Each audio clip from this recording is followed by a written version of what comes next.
Hello नाजरीन, अस्सलाम वालेकुम रहमतुल्लाहि व बरकातुहू।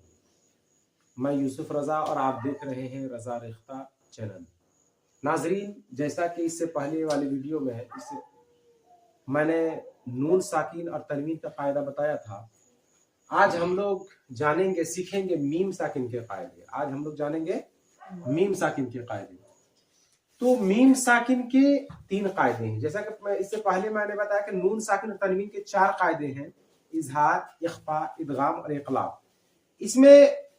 इसमें जो है मीम साकिन के 3 कायदे हैं। नंबर 1 इदगाम शफवी, नंबर 2 इख्फा शफवी और नंबर 3 इजहार शफवी। आइए, शफवी क्या है? अभी तक तो आप लोगों ने सुना था कि इदगाम, इजहार, इक़लाब, लेकिन यहां जो शफवी आ गया, इसका मतलब क्या था? शफ मतलब होता है होंठ। शफ मतलब होता है होंठ, यानी इदगाम जब होगा इसमें होंठों के होंठ, दोनों होंठ मिलेंगे तब इदगाम होगा। इसी तरह इख्फा जब होगा तो दोनों होंठ मिलकर होगा, और इजहार में भी उसी तरह दोनों होंठ मिलकर। इसी को बोलते हैं इदगाम शफवी, इजहार शफवी और इख्फा शफवी, है ना। तो मीम साकिन के 3 कायदे हैं, आप याद रखेंगे, है ना। मीम साकिन के 3 कायदे हैं: इदगाम शफवी, है ना, इख्फा शफवी और इजहार शफवी। अब हम इन तीनों को जो है एक एक करके समझते हैं। तो देखेंगे कि इदगाम शफवी किसे कहते हैं। नंबर 1 में हम लोग देखेंगे इदगाम शफवी किसे कहते हैं। तो आप उससे पहले आप जानेंगे कि मीम साकिन किसे कहते हैं। तो जिस मीम के ऊपर जज़म हो, जिस मीम के ऊपर जज़म हो उसे कहेंगे मीम साकिन, है ना। तो एक एक करके कायदा को जानेंगे। तो नंबर 1 में है इदगाम शफवी। इदगाम शफवी किसे कहते हैं? तो इदगाम शफवी उसे कहते हैं मीम साकिन के बाद, है ना, अगर दूसरी मीम आ जाए, मीम साकिन के बाद, है ना, अगर दूसरी मीम आ जाए तो मीम साकिन में इदगाम शफवी होगा। इदगाम शफवी होगा, यानी गुन्ना करेंगे। तो इदगाम का मतलब इससे पहले ही मैंने बता दिया है कि एक लफ्ज को दूसरे लफ्ज में जोड़ने का नाम है इदगाम, है ना। एक लफ्ज को दूसरे लफ्ज में जोड़ने का काम जो है वो इदगाम करता है। और साथ ही है इसमें गुन्ना होगा, यानी आवाज नाक में जाएगी। कैसे होगा? देखिए, हमजा नून जबर अन, ता मीम पेश तुम। यहां मीम साकिन है, यहां मीम साकिन है।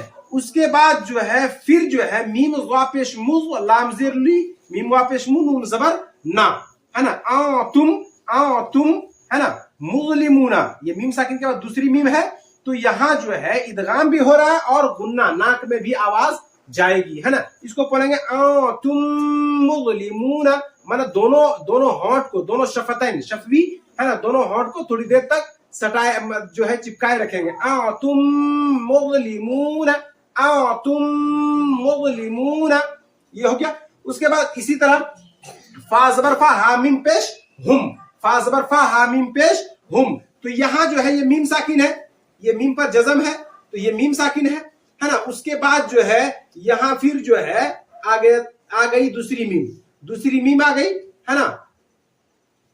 तो मीम साकिन के बाद जब दूसरी मीम जैसे ही आए तो वहां इदगाम होगा, साथ ही साथ जो है इदगाम शफवी होगा, है ना। इदगाम शफवी होगा, यानी मीम साकिन का इदगाम शफवी होगा, यानी गुन्ना होगा।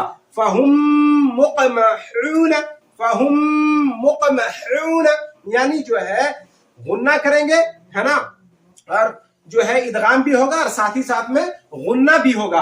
तो ये जो है इदगाम शफवी से कहते हैं। इदगाम शफवी फिर से एक बार सुनेंगे।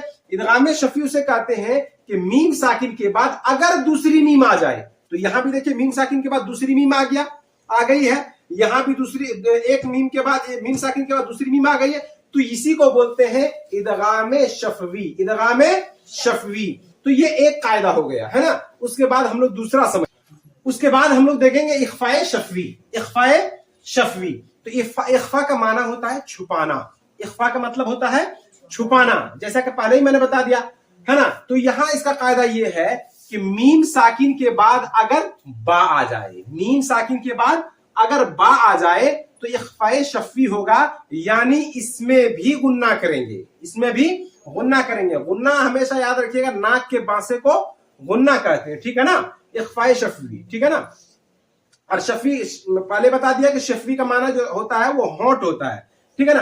अब देखिए اور ادغام شفی میں کیا ہو رہا تھا کہ میم ساکن کے بعد جب دوسری میم آ جائے تو ادغام شفی ہوگا، ہے نا. اس میں جو ہے میم ساکن کے بعد اگر با آ جائے تو اخفاء شفی ہوگا، یعنی غنہ کریں گے. جیسے کاف نون پیش کن تا میم پیش تم، یہ دیکھیے میم ساکن ہے نا، دھیان دیجیے گا، ہے نا. یہ میم ساکن ہے، میم ساکن ہے، اس کے بعد کیا آیا؟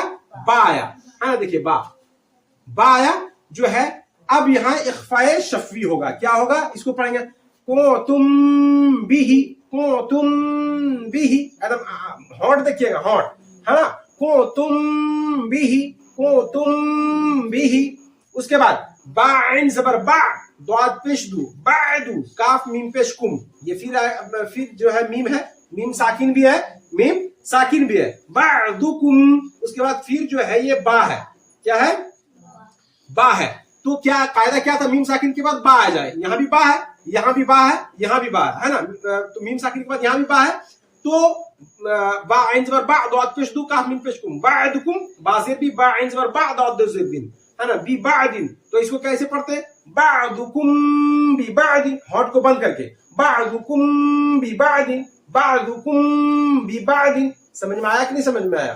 تو یہ ہے ادغام شفوی اور اخفاء شفوی. ٹھیک ہے، پھر سے ایک بار سمجھیں گے. میم ساکن کے بعد اگر میم آ جائے، دوسری میم آ جائے تو ادغام شفوی ہوگا، یعنی ایک لفظ دوسرے لفظ میں تو ملے گا ہی، ساتھ میں غنہ بھی کریں گے. کیا کریں گے؟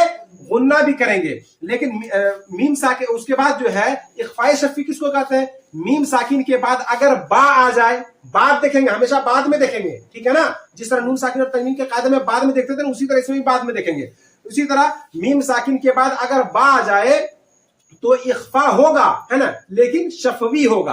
اخفاء شفوی اسی کو کہیں گے، یعنی دونوں ہونٹ ایسے کنتم بھی، کنتم بھی. اگر رک جائیں گے تو کنتم بھی، ہے نا. بعدکم ببعد، دونوں ہونٹ سٹے گا غنہ کے ساتھ. غنہ بھی کریں گے، ناک میں آواز جائے گی. ٹھیک ہے، یہاں تک سمجھ میں آ گیا. اور آگے سمجھیں گے ہم لوگ. اب دیکھیں گے ہم لوگ اظہار شفوی. اظہار شفوی یہ تیسرا قاعدہ ہے، تیسرا اور آخری، ہے نا. تو اظہار شفوی کسے کہتے ہیں؟ اظہار مطلب صاف صاف پڑھنا، کلیئر پڑھنا، ہے نا.